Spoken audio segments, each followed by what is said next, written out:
This room is fumed. There's still a lot of stuff on the wall. This is from before. This is more recent here. Okay. Here we have stuff here. You see this racism crossed out, feminism crossed out, atheism, the devil's crossed out, New World Order, homosexuality, blah, blah, blah. Here we have this, right? Evil men are in control. Haven't you noticed? That goes back a little ways. You know what I'm saying? Childish traits of the New World Order, trying to spell it out, right? They're not moral, they're selfish, and they're evil, right? So I'm emphasizing a moral argument, okay? I talk about this stuff back in the day.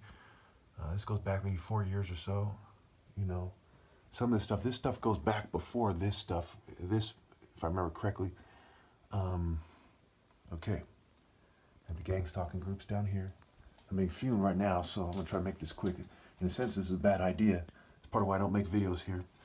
This is two-word, you know, so all you people who want to argue that I'm wrong to go after the culture, these are 32-word reasons we should declare Western culture inferior. I'm born in the West, you know what I'm saying? All the nations are doing the wrong thing, but when you argue that your nation has a superior and moral high ground, okay, you have to consider this: crony capitalism, cultural imperialism, evil feminism, rampant homosexuality, government harassment, social conformity, white denial, all the way down the list, right? Drug abuse, you know, Zionist support, privileged societies, corrupt police. I mean, it's clear cut that there's a problem. You know what I'm saying? The problem has to do with people not valuing morality enough to be willing to die for it. And that's a big problem. These scriptures, they have everything to do with morality, go way, way back. We're talking 2012 or so, I'm guessing. Okay, they go way back. These plaques right here, they go back. This was when the challenge was still at $4,000. I put on a plaque. I said, look, it's a top martial arts challenge. Sparring shows transferable skills for actual combat arts, right? Hand-to-hand combat, spiritual warfare, you know, Spartan spirit, right? Weapons, transferable skills, not sports fighting. Okay, this one, in anticipation of the 2017 ending. This one was around, I think I made this one around right before I was going to end it in 2016, then I extended it. This one goes back to when the challenge was at only $3,000. So I made this to commemorate that. Honorable, transcendent, supreme champion. Look, honorable, okay? You know, these are the martial art principles: precision, speed, timing, maneuverability, strategy, dexterity, agility. It's like Moses putting it in stone, so to speak, right? He's chiseling in stone, you know. Here we have valor, confidence, courage. Here we go, morality, right? Morality. I've been talking about morality so long, you know what I'm saying? I put it there in the plaque. Focus, concentration, wisdom, right? I'm saying this challenge isn't about brute force. It's not the MMA cage fighter. You see this, I brought this up many times in my video, 1997. Since 97, I've been a grand champion. Read it and weep, grand champion. So guys are like, oh, he doesn't know what he's doing. What the fuck you talking about? I've been a grand champion since 1997. Okay, it's 2022. All those people say we shouldn't take them seriously. Okay, I've had challenges going back on YouTube alone, going back to 2012. That's 10 years ago. Okay? It's fucking retarded to not know that I put these motherfuckers in check. You understand me? When somebody who's been a grand champion since 1997 says, hey, I'll give you up to $10 million fucking dollars if you can beat me. And I raised it slowly but surely. I started off with like $300, raised it to $3,000 at some point, raised it to $4,000, $10,000, all the way up, raised it to, $1 million and $4 million, $5 million. Now it's at $10 million. If I get compensated, $40,000 if I don't. This is a sparring challenge. You know, one of these sparring challenges, I beat them in less than 2 minutes.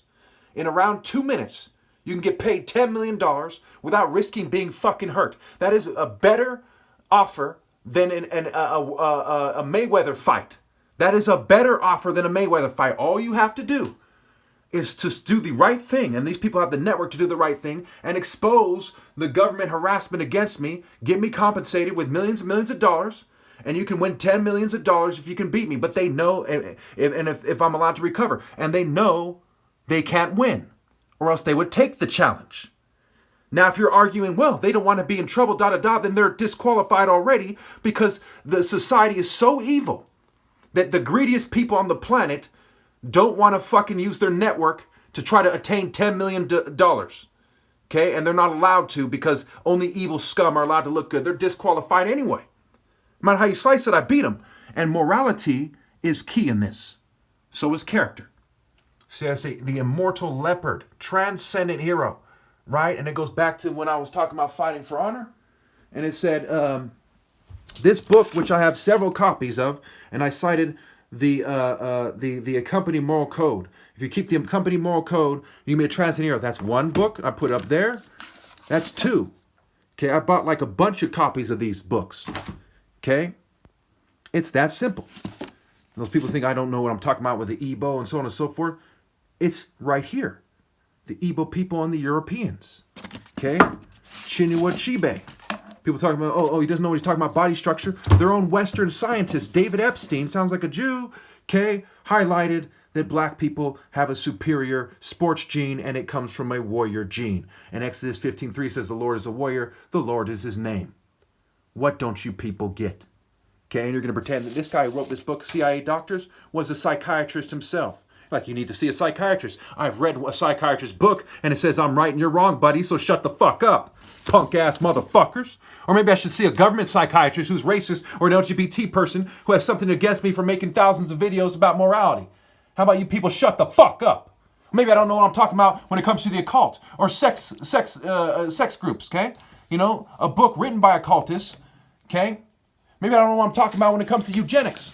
Okay, the Supreme Court, American Eugenics and the Sterilization of Carrie Buck, a book that I've read and I've underlined and cited all over the place. Okay, if anyone doesn't think I know what I'm talking about, they're an idiot. Ra means the sun. Well, guess what? The Igbo, this rising sun, there was a country. Okay, and on the Igbo flag is a rising sun. Kuro Obi black belt. Okay, this is he's seen as a belt, right? And this is the sun. What don't you people get? Okay? Here I am talking about this. No eugenics, the Negro Project, poor, black, and undesirable. That's what they're saying. Big Pharma. We're talking about the morality of these things for years and years and years. Am I persecuted for taking on all the scum at the same time, which is what a righteous man would do and only a bitch would shrink from it? Yes. If you don't have that bare minimum requirement, even if you beat me at sparring, you're just a fucking sniveling bitch leveraging blood, money, and privilege. And no one can beat me. No one can beat me. I'm the top. And these are weak-willed conformists I have stopped. Motherfuckers. I did that. Because I had the essential alpha essence to sense the presence of God. Sensitive, presence, sensate, sensation, sensual, sensitize, desensitize, sensible, sensibility, moral sense, sense of outrage, sensory input, essence, incense, incensed, meaning angry. Sentence is even connected to the word sense. People are talking nonsense. You understand me? And now you're starting to get what I mean. And you have countless notes all over the place, boxes full of stuff. You know what I'm saying? Over here, principles, right? Here's a bunch of principles I came up with on my own. I say, a worthy death, okay? The principles of insult and sabotage, principles related to that. Not being an escort. Slavery, principles of dumbest, and so on and so forth, breeding, eugenics, the principles of not being these type of evil scum. The principles of pure moral martial art principles being true manliness. I'm going on and on and on about morals while being moral, while everyone else has been sucking a new world order fucking dick. Okay? And how many martial arts have to go on and on about, it's about character. Okay? Martial arts about character. And I sewed things like this on my patch, right? On my gi. To emphasize the difference between my martial arts and Asian martial arts, okay? And I wear things like this in my videos, okay? It's African Falcon martial arts, okay? Now going over here, I'm gonna end with this, okay? I'm being fumed lightweight, okay? Of course, I talked about how it's immoral to be a gold digger, but anyway, no one but Pharaoh could claim to identify with the splendor of the cycle of the sun's death and rebirth. No one else knows what the fuck they're talking about. Guess what? The sun is a symbol of a bridegroom. Here we go in 61. Part of Egyptian mysteries and mythology is poisoning. The poisoning assumed cosmic proportions, representing the danger that the embodiment of innocence and goodness might be destroyed by the principle of evil and cunning. Right? Horus, who's the god of war, not Set. Horus, who's the god of war, not Set, is the embodiment of goodness and righteousness and innocence. Okay, so you can't be the best at hand-to-hand combat, okay, without being righteous. It's another story. So not just these guys in karate and taekwondo and jiu-jitsu and Martin Luther King and all these guys saying, you know, character is what matters and character is what martial arts is really about. Okay? But it's also in Egyptian mythology. And of course, they're wearing sashes and belts like Osiris and so on and so forth. Horus being considered the archetype of the pharaoh, the message of the story was that Ra was supremely concerned with the welfare of his son, the pharaoh, and was able to protect him from all attacks by his enemies. But it was also the duty of the people to love and respect him, to love. Does that include romantic love? You betcha. Even in the story of Horus, son of Osiris, when he's really the son of Ra, the son of God, okay, Isis, his mother, is a deity of love. So how the fuck can women say, I'm not going to love you, but I know everything about Egypt? Doesn't know what the fuck they're talking. I'm Pharaoh. I'm the king of kings. I'm the idea that Jesus is superimposed on. I'm the idea the fake Horuses are superimposed on. It is your divine duty, heaven's mandate, to obey me, especially in regards to love. But it was also the duty of the people to love and respect him. If the Pharaoh should come to harm, especially getting catfished because you punk-ass bitches don't respect righteousness and God. Again, I tell you, especially because getting catfish because you punk-ass bitches don't respect righteousness and God. The whole world order would collapse. The whole world order would collapse. And the people themselves would necessarily die. And I added the word spiritually. This is from the book. Okay, it's by Peter Ham, Barnacle Islands, Egyptian Mythology or something like that. That's the title. Okay. The world order, that's what a new world order is all you bitch-ass motherfuckers going to hell. The Egyptians, the Jews, the Christians, the Muslims, scholars all knew that I was right. You're all going to a new world order fucking hell. In these early dynastic times, the pattern for all future pharaohs was being laid down. It was considered that the pharaoh was divinely appointed to rule, not appointed by a bunch of lemming-ass American punks, to be the intermediary and, in theory, the only officiant allowed to approach the gods as their priest. I'm the only one allowed to approach the one true God and the ancestors who were kings, gods with a little g. What the fuck? Don't you fucking heathens understand? Like I gotta explain this shit.